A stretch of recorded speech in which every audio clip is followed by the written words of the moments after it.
gold down there, Diane. There's gold down there. You're like their number one favorite guy. Because you won them cash.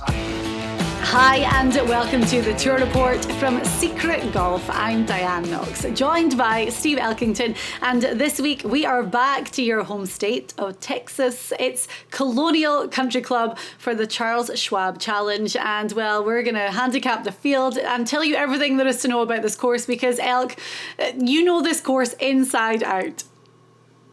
Diane, I think I've played this tournament maybe 25 times. Twice I played it as an amateur when I was in college. Yes, this course I know very well. It's a very much of a ball control course. We just got through talking about Kiawah, the longest course on tour, won by a 50-year-old. We didn't talk about Patrick Harrington, another 50-year-old who finished third. So does driving distance really matter on the tour, or is it just all about being solid? Well, this week, it is going to be about all being solid. There's a lot of dog legs at Colonial, very narrow course. This was Hogan's Alley. This was one of his famous courses. I think he won 5 Colonials. And there's a certain style of player that does very well at this tournament, Diane, and it's all about being in play. Well, this tournament was the first one back after the COVID break in 2020, and it was won by Daniel Berger.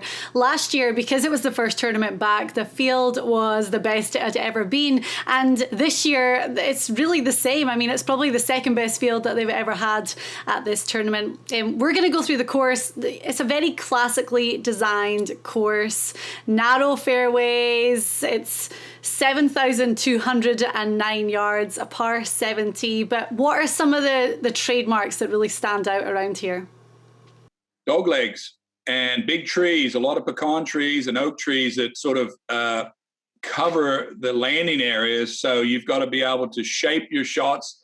You know, this is the location of the horseshoe, the hardest 3 holes in golf, number 3, 4, and 5. They go right around the driving range. I did the drawings already for you this week, Diane. 3, you have to control your ball right to left and play up into a narrow neck of trees. 4 is a 250-yard par 3, and then 5 is probably the hardest hole on the PGA Tour, right along the Trinity River. You have to curve the ball from left to right. I'm not saying preferred left to right. No, you have to move it from left to right, or you're not going to be able to play that hole. So the guys that are medium range strikers, they seem to do really well around this course. You talked to Berger last year, very good striker. We talked about Morikawa, who said last week on the telecast, Diane, that he has a little scar tissue because he missed a 3-footer at Colonial last year to stay in the playoff. So I'm sure he'll be in our roundup this week as well. That's the interesting thing about this course, because number 1's a par 5 and the second hole's a par 4. They're 2 really easy holes to get started, but then you're bang right into the horrible horseshoe 3, 4, and 5. Is this one of those courses? I mean, you don't usually see a stretch of holes like that on the front 9. You know, Thursday, Friday, when they're off split tees, is it more of an advantage teeing off 10 and having them at the end, or getting them out of the way? It's a good question. If you got to the 6th tee every day, if you were teeing off the front 9 to the 6th tee every day, even par, you would feel like you were in good shape because you have to play 3, 4, and 5. You have to play all these holes, and 3, 4, and 5 are the holes that can really ruin a round, a scorecard ruiner. The front 9 scoring average is a very important stat that we've used very, very much so this week in establishing who's going to do well on this week. But there's only 2 par 5s, as you said, 1 and 11, but all the players should be able to reach. They've had a bit of rain. We've had a lot of rain in Texas. I'm interested to go up there today and have a look at the golf course tomorrow, see how wet it is. But at the end of the day, Diane, you've got to hit the ball straight off the tee here. You don't have to have driver. I don't even know if Tiger Woods played this tournament. I think he said somewhere that he didn't want to play a tournament where he didn't have to hit driver. I think it might have been a little too narrow for him, but who knows? Yeah. Well, here's another thing, because I mean, there's always a slight advantage with distance on the tour, but this is one of those courses where distance is mitigated almost.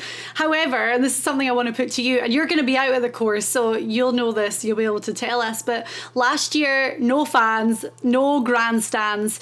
It was almost like the guys were cutting corners. They were able to kind of like take different strategic directions than they normally would. Is it going to be different this year with the course setup, having fans and grandstands and everything else that goes with it? So when they came back last year, Diane, with no fans, it was almost like playing high school golf. You know, you're out there with no fans at all.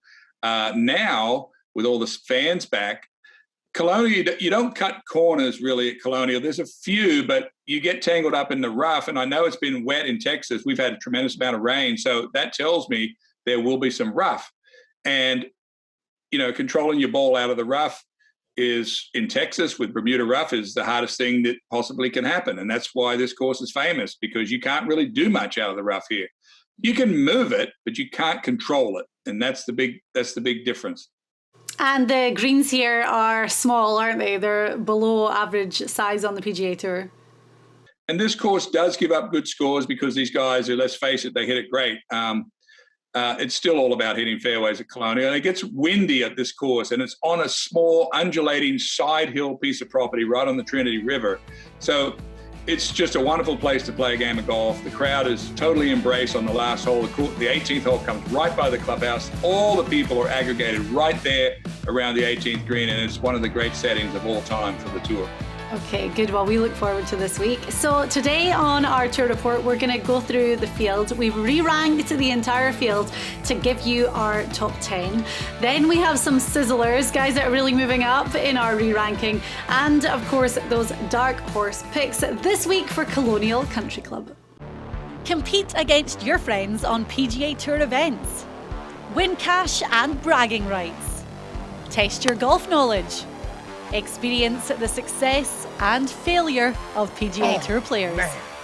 SG Tour app is an engaging golf experience designed by professional golfers that created a variety of games, including single and multi-day games, as well as tournament-long contests. It's really simple. Join or create a game. Pick 4 players and win cash.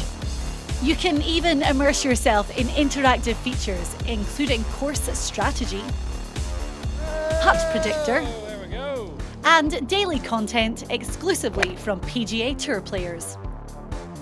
The word is out and golf fans are catching on.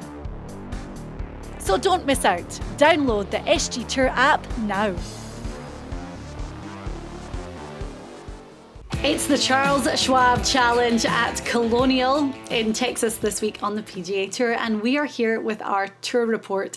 Elk, Ryan Palmer is one of our Secret Golf contributors, and this is his home course. Actually, we did loads of instructional content with Ryan, and this is where it was all filmed. Yeah, Ryan Palmer's been a long-time member at Colonial Country Club. His caddy was the club champion, so do they have an advantage? Of course they do. And Ryan Palmer's had a good enough year that I'm going to tell you now, he's going to be featured in our top 10 because this course takes a fair amount of local knowledge, Diane. So we are going to give you our top 10. We re-ranked the field. Just looking back at some of the past champions here, Daniel Berger won last year 15 under par. Before that, Kevin Na, Justin Rose, Kevin Kisner, Jordan Spieth, Chris Kirk won in 2015. He's found a resurgence in his form of late. But always good to look back on the past champions. And Daniel Berger is an interesting one because he is defending. There was so much hype around Berger heading into the PGA Championship. I mean, he made the cut, but there wasn't really anything spectacular from him. He's becoming a hard guy to bet on, Diane, because he's very inconsistent. He's hot or cold. He's not consistent. Berger is a great striker of the ball. He'll be a little bit feeling, he had a decent week last week at the PGA, coming back to defend a tournament. This does suit him, of course, because, he is such a good iron player and he knows how to play this course, and that's very important. Well, we mentioned him there because he does not feature in our top 10 this week. But the guy at the top is definitely one of the young guns on the PGA Tour. And he was defending last week at the PGA Championship after winning at Harding Park in 2020. Our number one this week is Colin Morikawa. Well, Morikawa lost in the playoff here last year. And, he spoke last week at the PGA about someone asked him about scar tissue and they said he didn't have any. And he said, oh, no. I do have some scar tissue. I missed a 3-foot putt at Colonial in the playoff. But when you think about Colin Morikawa's game, Diane, you think about a straight hitter, a guy that's very much a ball control. Everything's organized with Morikawa. And, he won the workday. He's gotten over a kind of a ugly putting stretch, and it seems like that has settled down. He had a decent week at the PGA. Honestly, Diane, I think they're all super motivated about Phil Mickelson, and I think they got kind of spanked a little bit by this 50-year-old guy coming out on tour and just showing these guys how to play in a major and how to balls up and actually do it. And I think there's going to be some guys that are going to be fired up this week, and he's going to be one of them. Yeah, I agree with you. And I mean, we could run through his numbers, but really what's the point? Great finishes. There is one high number, and that's his scrambling stat. He's 190th on the PGA Tour. And we know that it's something that he has been working on. I remember for the WGC workday, he had taken advice from Paul Azinger. And so we know that it's something that he's definitely been putting work in. So that number is probably not an accurate representation of where he is right now. Well, Morikawa doesn't miss many greens. So if he misses 2 greens and he doesn't get them up and down, then he's batting 0. So if he misses 2 greens and doesn't get them up and down, he's batting 0. So I don't know if he really is 190th. I don't know. Coming in at number 2 is this next guy. His final day scoring has to be better than anyone else's on the PGA Tour. Abraham Ancer pulls it out of the bag on a Sunday. We saw it at the Valspar Championship just a few weeks ago. He finished 5th, finished 2nd at the Wells Fargo at Quail Hollow. Again, that was a phenomenal Sunday. And the same thing happened at the PGA Championship. He ended up finishing 8th, but just shot up that leaderboard on Sunday. So Abraham Ancer, with that hot form, is our number 2. Well, he certainly has good form, as we can tell by everything he's been doing lately. But this is also a course that suits him very much so.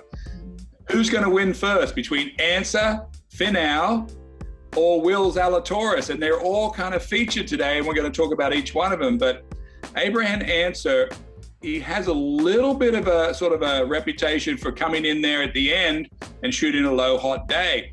We saw yesterday Phil Mickelson stood in the absolute burning flames and took on the pressure for every single shot. Ancer played stress-free yesterday and ran up the board, and that's not the reason we've got him at the top of our board almost. The reason we have is he's just that good, and this is a really nice fit for him. This young man will win on the tour. This is a windy, bowling alley type situation, Colonial, and this is a very nice fit, and he deserves to be right here. We talk about the narrow fairways. He's 2nd on the whole PGA Tour in driving accuracy. He's always been known for his greens and regulation stat, and even scrambling, he's 10th. All round, Ancer is just a premium ball striker, and it's hard to believe that he doesn't have a win on the tour yet. I was thinking before the show, Diane, who does Ancer remind me of going to the Colonial? And he reminds me of another guy that played in my era named Lenny Watkins. Now, he wasn't as mean and fiery as Lenny Watkins, but Lenny Watkins won here on this course easily because he hit it so straight, hit the ball low, kept it out of the wind, and he was able to hit these greens when they're perched up with the crosswinds and all that. And, Ancer's that kind of player. Mm-hmm. Okay then, well, coming in at number 3 is Will Zalatoris. I cannot get enough of Will Zalatoris right now. What's amazing to me is that he has, and we've talked about this before, so his membership on the PGA Tour right now is a special membership, and he has that for the rest of the season. He just finished 8th in the PGA Championship. He's had a top 10 at the US Open. This guy's had 2 top 10s in majors already, and next season's going to be this first season as a fully fledged member of the PGA Tour. It's amazing to watch. He's getting better week after week and putting together a final round of 2 under at the PGA to get that top 10. It's just so impressive from such a young guy. And he got engaged recently, and he's coming back to where he's from. He's from Dallas, went to high school here, good friends with Jordan Spieth, and I think as soon as he gets that putting, he's a good putter. Obviously, his finishes in the majors have proven that. But when he gets that putter matched up with as good as his iron game, as good as his driving, then he will be a force du jour on the tour, Diane, but he almost already is. Everybody knows it.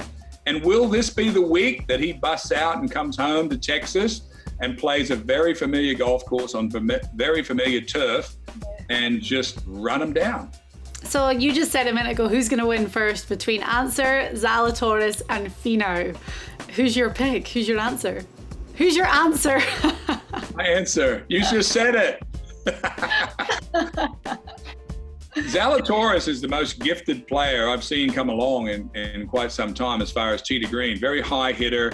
Played with Jordan Spieth the first 2 rounds. I'm not exactly even sure how Will Zalatoris got in that group with major champions at the PGA. Normally that's reserved for winners and past major winners. However, he handled himself unreal. He drives the ball unreal, and I just like everything about Will. Okay, so he is our number 3 pick this week. By the way, he's my pick. If between the 3 of them, who's going to get the win first, I'm going for Will. Coming in at number 4, someone we've been big on for such a long time. We were really big on him for the PGA last week, and he was leading after the opening round. It was all pointing in the right direction for Corey Connors. Fell away a little bit, ended up finishing in a tie for 17th, but we've got him at number 4 this week. Connors, I was so big on last week in the first round at the PGA. Was hitting these long irons and the crosswinds and just hitting it stiff, and led the PGA. Had a good week. Anytime you finish top 20 in a major, that's great. Connors is on a collision course with a couple of trophies, and I'm going to keep putting him up there on these courses that are narrow and where ball striking is a premium, and this is one of them, and I'm putting him right where he is, Diane, because he is going to hold a trophy this year, and this could well be it. Okay then. So coming in at number 5 in our top 10 this week is a guy, you talk about Will Zalatoris. This guy actually reminds me of him only because they're both so tall and lanky, and the way that they play with their irons is just, it's actually a joy to watch. This guy had a great Saturday at the PGA Championship, 1 under, but around a 4 under to get things finished off, and he ended up in a tie for 30th. But we've got Wacky Neiman at number 5 this week. Are you starting to see a trend of the top 5 so far? They're almost all the same player. And Neiman's from Chile, and he grew up on a narrow little hilly course. And when you're from Chile, you have to be able to control your ball. He hits it low. He's got everything you need for this golf course. And I'm going to watch him hit some balls this week, because I've always been fascinated with guys that hit the ball low with a lot of spin, and that's like Trevino did, Lanny Watkins, and that's when you can really control it. So yeah, Neiman is no surprise right here. Yep. So Neiman is 40-1, Connors is 28-1, Zalatoris 25-1, Answer is 18-1, and our number 1, Colin Morikawa, is 14-1.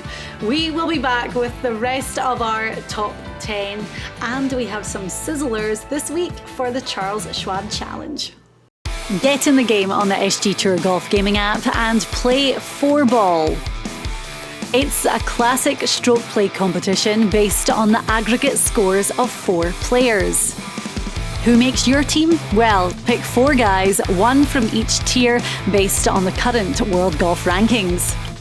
Want a tip? You need 4 guys to make the cut. Get in the game on the SG Tour Golf Gaming app, available on iOS in the App Store.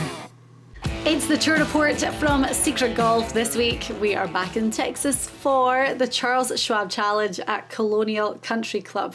So Elk, we're running through our top 10 and we're on to number 6. We mentioned him at the start of the show. He's one of the Secret Golf contributors. This is his home course. Ryan Palmer is our number 6. Ryan Palmer is obviously with us, and that's cool, but he's from Texas, and this is his course. Now, what does that mean? Well, it probably means at least 1 stroke advantage per 9. So over 72 holes, that's 8.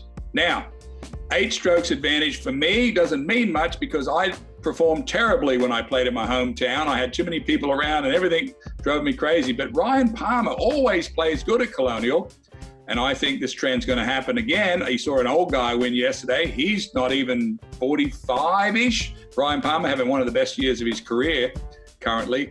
But yes, it's all things about being familiar. He's got his caddy on the bag as the club champion, Diane.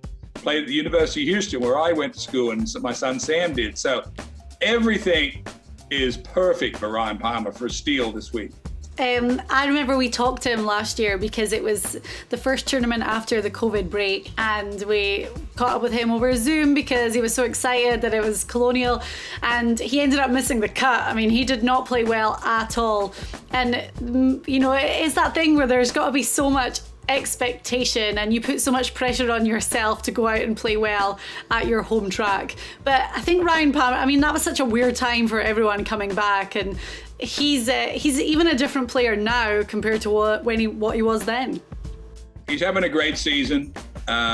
He's a mature player, older for this young group. So I put money down on people that it's their home course. It's such an advantage. Like, I think of it, my own home course. People come here from all over the place to play here, and they've just got no chance compared to what I know about this course. And I'm banking on that this week. Okay, so Ryan Palmer is 75-1. The next guy, 18-1, and he had a good finish actually. Ended up finishing 8th at the PGA Championship last week. Really made a move over the weekend. But Tony Finau, could this be the week that Finau gets it done? Well, where do you start with Finau? You know, we all know that he's had a little bit of a dodgy putter. I think Phil Mickelson has changed the thinking on a lot of players. And I think Finau will sit, if he's smart, and think about what happened yesterday and how Phil Mickelson meticulously picked apart that course. And what did it take him to do to win yesterday? We saw it on TV. Now, Finau never seem to have any problems physically getting from tee to green. It's just maybe over the hump of the thinking about what he's got to do to win. So he deserves this ranking spot, Diane, and maybe it's a lot of pressure, but I don't know. Maybe there's a way to let a little of that pressure out with what he saw yesterday. I think the thing for him, we know the issues that he's had on the greens, but his accuracy stat is not good either. And we've already talked about the fact that narrow fairways this week, but we saw great play from him last week, and that seems to be something that, you know, we know that he's got the distance. He's always had the distance. He just needs to link it up to the accuracy a little bit more. Yeah, and I just think I've been on tour for 30 years, and sometimes someone wins on tour, whether it was John Daly when he burst on the scene or Tiger Woods in '97 when he burst on the scene. It tweaks everybody's thinking about what's capable and what should they be focused on. And to me, clearly yesterday, Phil Mickelson, nobody's trying to copy Phil's swing today. Nobody's trying to do anything about him physically. They're all trying to tap into what was he thinking and how was he able to keep calm and how was he able to strategize himself around this golf course. And when he did get in trouble, he didn't freak out. He just played his game and he was able to just get it done. I can't express to you how much pressure that Mickelson took on. We all felt it on TV. Even Nick Faldo said, I'm nervous for him. We all felt it, but he was able to perform, and that's admirable. Okay, very well put. So Finau is 18-1, and we have him at number 7. We were saying this at the start of the show. There's so many guys that finished in the top 10 that you kind of didn't really know what they were doing because the coverage didn't show them. Finau was one of them. You know, I was a little bit surprised to see that he finished top 10. And Scotty Scheffler is another. He finished alongside Tony Finau in a tie for 8th. We know how well Scheffler has been playing. He's back in Texas this week. So again, it could be the magic formula all coming together for Scotty Scheffler. Yeah, and of course, you know this better than anyone because we do it together, but when you start to think about handicapping, you have to take in consideration where these guys are from and where do they play well, what kind of turf do they play well on. You just noted that Finau and Scheffler both finished in the top of 10, and I didn't know either. And CBS was very focused on the top of the leaderboard last week, Diane, and rightly so. However, these two guys coming off a top 10 in a major, I know what that feels like. I know how confident I would be about how well I've hit the ball at a very hard golf course last week, that is at Kiawah. And how will that overlay when I come to this one. These guys are already exempt into the US Open. They won't be going through a 36-hole qualifying like a lot of other players in this field and being totally tired when the tournament starts this week from a 36-hole Monday, a Tuesday practice, and a Pro-Am Wednesday. Think about that schedule before they start Thursday. So these two guys, Scheffler that is, and Finau, they'll be feeling very confident. And they'll be looking to birdie the first hole. Easy par 5. It'll feel like nothing compared to Kiawah. Okay. So we have Scotty at 25-1 in at number 8. At number 9, it's Joel Damon. I mean, we love Joel Damon. He's such a character on the PGA Tour. It'd be very hard not to love him. He got his debut win in Punta Cana earlier this year. It was very windy in Punta Cana. You know, we saw the wind last week at Kiawah. You know, he made the cut, ended up finishing kind of down the leaderboard. But with a little bit of wind expected in Texas, Joel Damon deserves his place in that top 10. We've watched Joel Damon since he won a month ago or so totally reinvent himself. He was sort of this self-deprecating golfer guy, and now he's associating himself with Phil Mickelson. They played together at the Wells Fargo.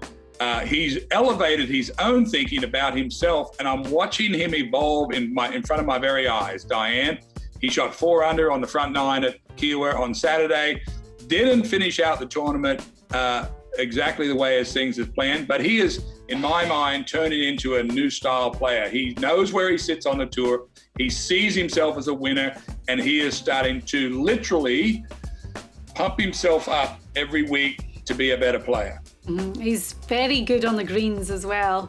So Joel Damon at number 9, 80-1 this week. And then completing our top 10 is, well, the guy that's going to be number 1 on a lot of people's radars this week. We have him in the top 10 because he has to be in the top 10. But Jordan Spieth, why have we got him far down instead of being up near the top of our re-ranking this week? Well, as you know, if you watched this report, you would have known that I had Jordan Spieth very high last week on our board. I think he was number 2 because of his chipping. And you think about Phil Mickelson yesterday, how well he was able to control his game around the greens. I mean, Phil is not as good a putter as Jordan Spieth, but he did it for the week last week. Jordan's just as good a pitcher of the ball. But last week, Jordan putted terrible. We saw him miss a couple of 2-footers. Was that concentration? Was it out of focus? What was it? And that's why we've got him on the slide just a little bit, Diane. But going back to Texas, always going to give Superman a little kryptonite here. He knows how to play this course. He's won the Colonial before. This is a very nice setup for Jordan, even though he's a little erratic off the tee. He's a little erratic with his talking, with his caddy.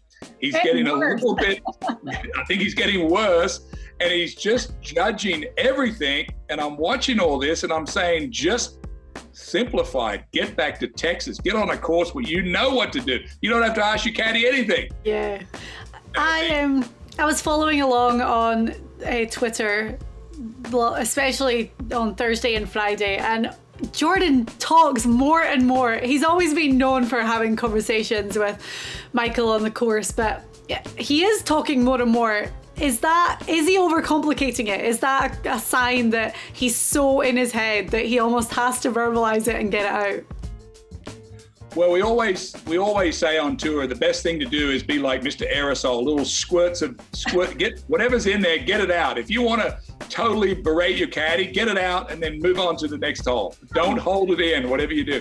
I don't know if that's what Jordan's doing or not, but I know this about Jordan. He is an incredible competitor. The only thing that holds him back is his physicality, whether he's swinging bad.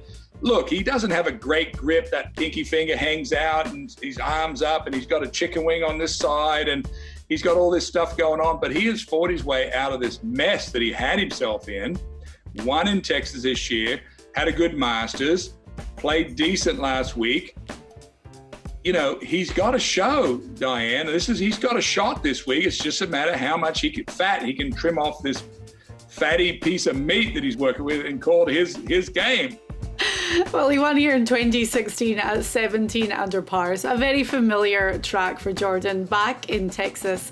He is by far the bookies' favourite this week at 9-1, and we have him at number 10. So our full top 10 for the Charles Schwab Challenge: Colin Morikawa, Abraham Answer, Will Zalatoris, Corey Connors, Wacky Neiman, Ryan Palmer, Tony Finau, Scotty Scheffler, Joel Damon, and Jordan Spieth. Still to come, well, we're going to go through our sizzlers, guys that really make some big jumps up in our re-ranking this week, and we have great odds for these guys. There's also two big names in the field that we haven't mentioned, so we're going to talk about them next on the Tour Report. Play money grabber on the SG Tour. Instead of strokes, it's all about the cash. You pick a team of 4 players, 1 from each tier, and scoring is based on the money that your team wins. Your guys missed the cut? No problem, you're still in the game. The SG Tour Golf Gaming app, available on iOS in the App Store. It's the Tour Report from Secret Golf. Thank you for watching our handicapping show this week for the Charles Schwab Challenge at Colonial. So Elk, we've gone through our top 10 and there's 2 stars of the show who we haven't mentioned yet. And well, the first one is number 2 in the world, coming off a missed cut last week at Kiawah Island. I watched his birdie attempt on 18 to make the cut and the ball missed by 1/4 of an inch. But Justin Thomas, what did you see in JT last week and over the last couple of weeks really to not put him in our top 10? Well, you did mention that putt he had on 18, but that was a putt to get to 5 over, a score that we did not think that Justin Thomas would be on. Yes, Diane, he's a little bit off the boil. He drove it poorly last week, like 30% of the fairways. We know from watching the golf yesterday that if we just overlaid 30% in our mind playing at Kiawah, if you and I went and played and we hit 30%, we would have a terrible week also. But he's been off a little bit, Diane, for about a month now. I think he finished last in putting at Innisbrook. He putted poorly at Wells Fargo. He had a good last day of putting, missed the cut last week. And where is JT in his game? We know he's a hard worker. We know he's right there with his father working. We talked about Dustin Johnson being off the boil. We talked about Bryson DeChambeau last week being off the boil. We've sort of predicted that. And we watched these trends. Justin Thomas's best club in the bag is the driver. He doesn't necessarily need it this week, but I've got him out of the top 10, or we have him out of the top 10 this week, Diane, just because everything just doesn't feel right here. Remember a couple of years ago, he was injured and he had to take a few weeks off. He couldn't full swing, so he worked really hard on his putting, and he said he became obsessive with his putting, so much so that it started to go the opposite way, and when he came back out the putter was letting him down. He said he almost had to go back and like simplify it a little bit more. With that being like the red mark on his scorecard right now, do you think that he's in that kind of like obsessive phase of working on it and trying to get it perfect? Well, one of the things that's interesting about the young players is that we didn't have on tour is they have all this technology they can look at. They know, for example, if Justin Thomas comes in from golf and says, Dad, I missed 10 putts to the right, they can get on, Sam's putt lab and see that the face is open 1 or 2 degrees, and they can get that information they need straight away. And it's always a degree or 2 with someone like Justin Thomas. And they have to get on a physical fix that fixes that. And then they have to fix it. And then they have to get some feel into that. And then they have to see a result so they can multiply and duplicate it. That's how it goes on tour. Once you make a change, you have to prove it to yourself under pressure, and then you can duplicate it. It's like a Xerox machine. Justin Thomas may be in the realm of repairing a few things, but he hasn't seen it yet. And that's why I'm fading him this week. He was very vocal on social media about how inspired he was by Phil at the PGA, so maybe that'll give him a little kick up the butt. But talking of Phil, he's another one. He's in the field this week. He committed to Charles Schwab himself and said he was going to play, so he's honouring that commitment, flying home from Kiawah for a few days to see his family and then back to Colonial. But what do you think about Phil's chances of going out there and winning 2 weeks in a row? I think if Phil Mickelson won the Colonial, it would be a downfall compared to what he did last week, Diane. And if he could muster the same amount of energy that he spent last week, then I'm going to go on his coffee diet. I'm going to go on his weightlifting regime. I'm going to do everything because I don't think it's possible physically. Mentally, he'll be confident. He'll be swinging free. He'll be having fun. It's going to be a wonderful week to see what he is talking about this week because there's all things that he's going to be talking about. But no, I do not expect Phil Mickelson to win this next week at Colonial. Okay, well, he's 60-1, so I don't think you're alone. Right, we're going to move on to our Sizzlers. We've got 3 guys, really great value. I mean, we're talking good odds this week, and they really make big jumps up in our re-ranking. The first one is one of our Secret Golf contributors. We know his game really well. Not only that, but we track him week after week. He's 100-1, but everything's looking pretty good for Patton Kiawah. Well, Patton's been on our show quite a bit for different reasons. He's one of these guys that when he gets going, he putts so good. He putts as good as Ben Crenshaw did. And interestingly enough, Diane, he's had 2 fabulous final rounds in Texas this year. He shot 64, I think, in San Antonio, and he shot 63 2 weeks ago at the Byron Nelson. He will be sitting at home absolutely kicking himself that he didn't play well enough to be in the PGA, and he will be ready when he comes here to this tournament this week. And Patton Kiawah is one of these guys that when he gets the putting as good as I know he is, and that's what brings on these 63s and 64s, then he'll be just ready to go. Yeah, and as you say, his putter is hot. He's 8th on tour for putting average and finished 3rd at the Byron Nelson just a few weeks ago. With Patton, I always feel like he gets on these streaks where he plays well, and he's on that streak right now. We know that a couple of years ago we spoke to Patton and he was just all over the place, and he said that he actually watched old Secret Golf videos of Jackie Burke and that really helped him a lot, and he immediately saw this kind of uprise in his performance. He's been a little bit up and down, but he's definitely on this kind of good even keel right now. He's at a very good spot in the FedEx Cup. He's got his ticket for next year. And a lot of the mindset for, I'm going to call Patton a sort of a mid-range player, top 60 player.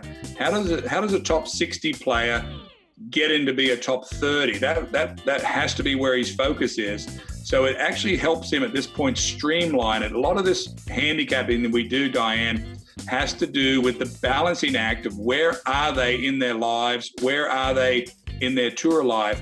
What's going on in their life? Where's their swing? Where's Justin Thomas? Where's Jordan Spieth? Where's Patton Kiawah? Those 3 guys, I mean, if they went out today, you'd almost bet on Patton for a one-day run. So I've got him on the sizzle this week, Diane. Okay, well, our next Sizzler is someone that you're really hot on this week. He's 140-1. I've been big on this guy a lot on our shows. I've had him as a dark horse a couple of times. One time he did very well for me, but Matthew Nee Smith. He's got 2 top 10s this year already, and his numbers are pretty good. Why are you big on Nee Smith this week? Nee Smith is a friend of a bunch of people that I know, and they know this kid, and they've been telling me about him for quite a while now. The interesting stat that you speak of there, Diane, is number 4 in greens and regulation on the tour. So what does number 4 mean when you bring that to Colonial? That means that you're going to be almost one of the favorites. And we're looking at him sitting. What is his odds on young Mr. Nee Smith this week? 140-1.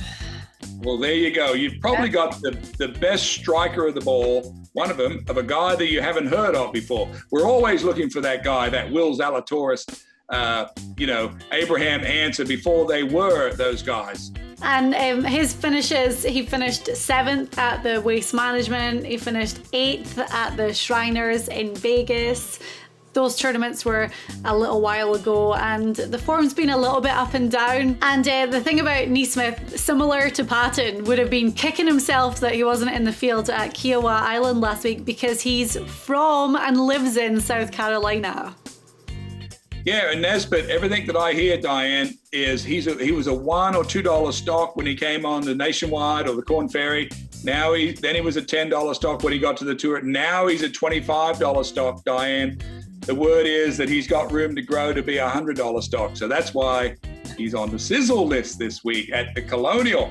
Right, he's our second sizzler. And our third, well, you talk about Phil Mickelson being the people's favourite. This guy is up there too. And another one, he finished fourth at the PGA Championship last week, his first major appearance.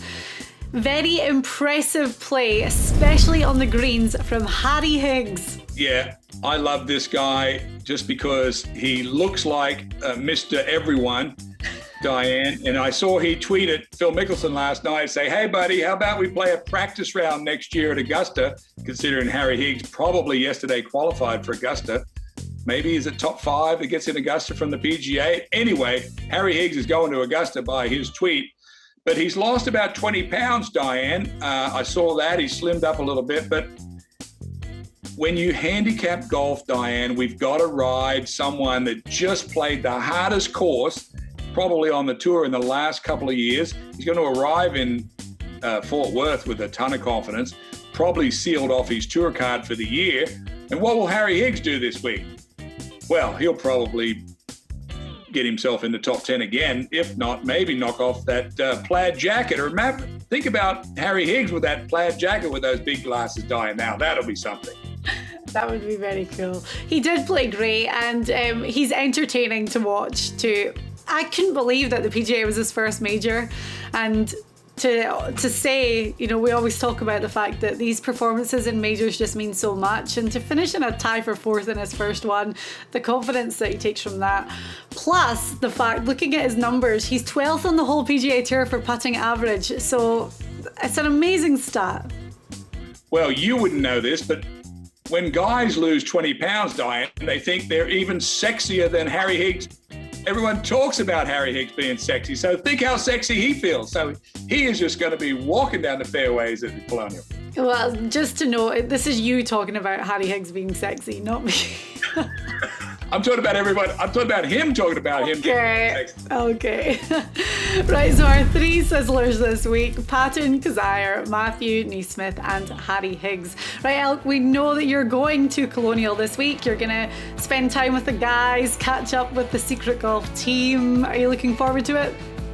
I will, and you know, maybe we should schedule something tomorrow where I get on my cell phone and give you the updates of what's going on up there. Perfect. Right, well, have a great time. When's the last time you actually attended a PGA Tour event? Long time? It was with you at the Players Championship, COVID on that week. That fateful, fateful week. Right, well, we'll definitely hear from you about your time at Colonial. Enjoy it. Thank you. Saturday is considered moving day, and you can play along on the SG Tour. It's a one-day stroke play competition where you select a team of 4 players to shoot the lowest scores of the day. Will you make big moves? Download the SG Tour Golf Gaming app on iOS now.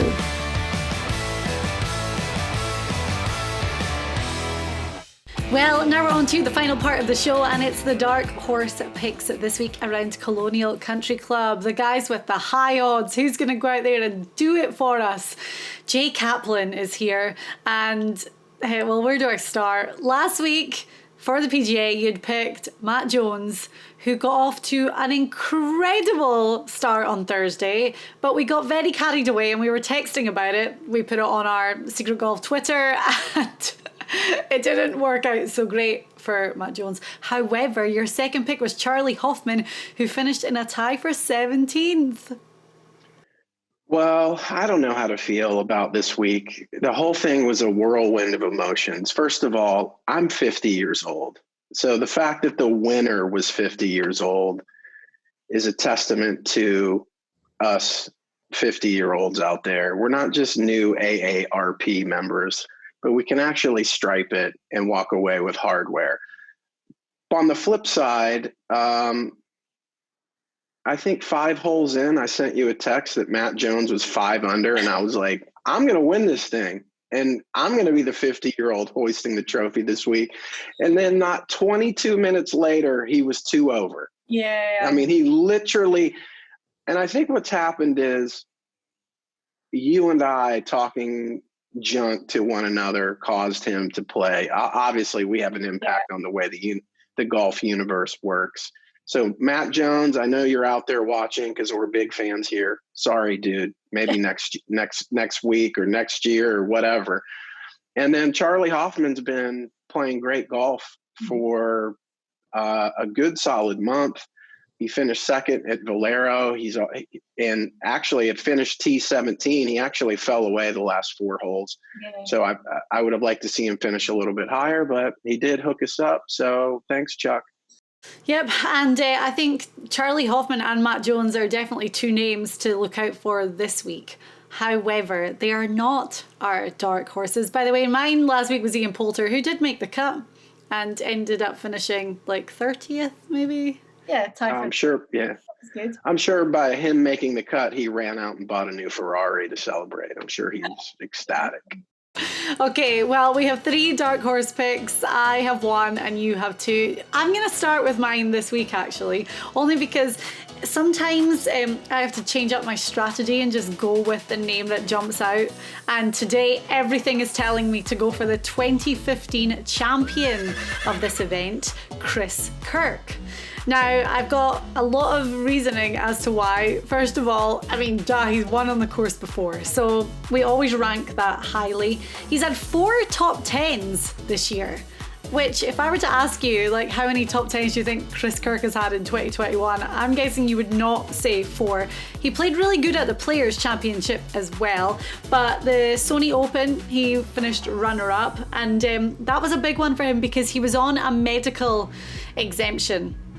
And I think he had a certain number of starts and he had to finish that week, I think second. I think he had to either finish second or win to keep his card, and he did. So performing under pressure, I mean, he got it done when he had to get it done.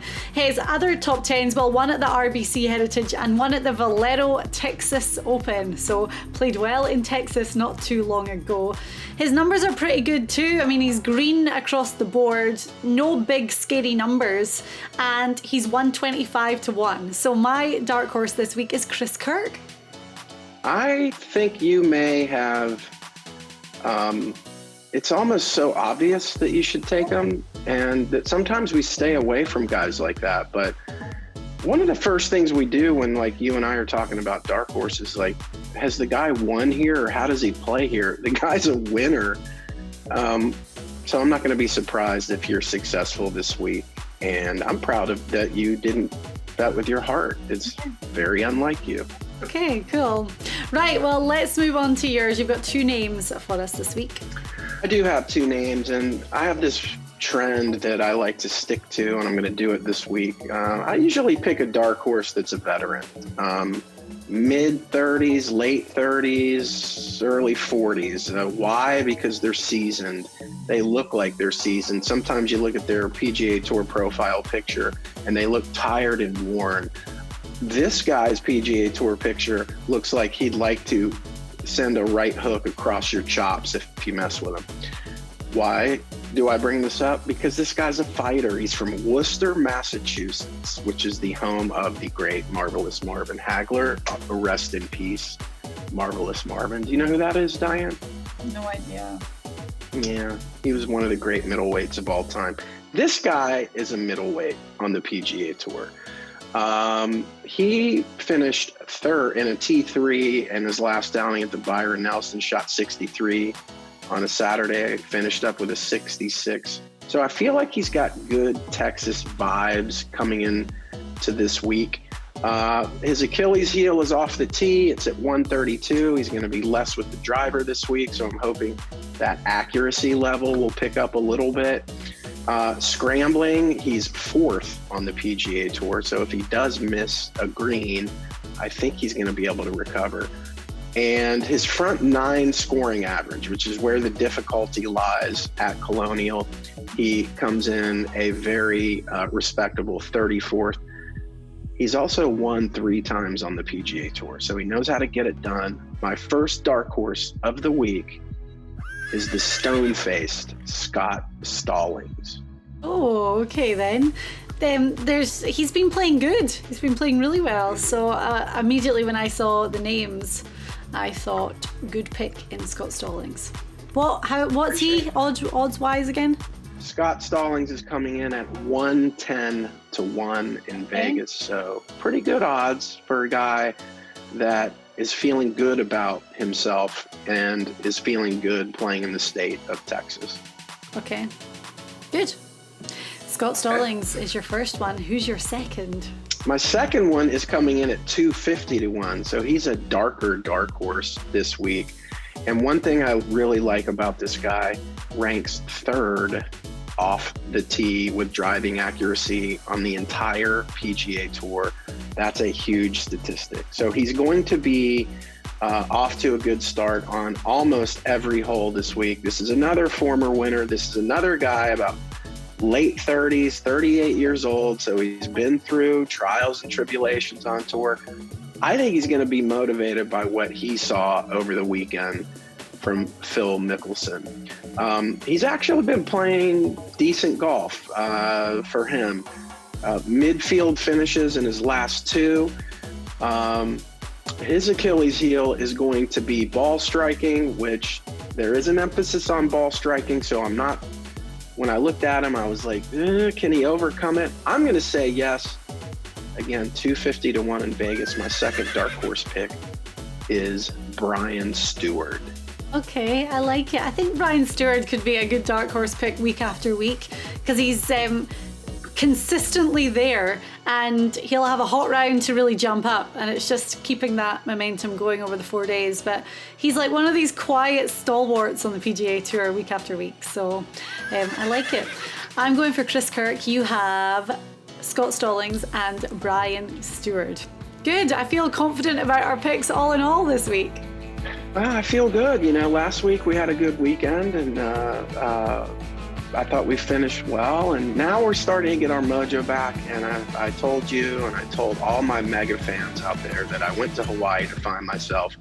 I have found myself, and I'm ready to keep it going this week, Diane. Okay, and we, it's great to have Elk's insight into Colonial. Next week, we have another iconic course it's Memorial, Jack's Place at Muirfield Village. Again, another course that we know well, Elk knows exceptionally well. So we will be back with our tour report then. Good luck this week.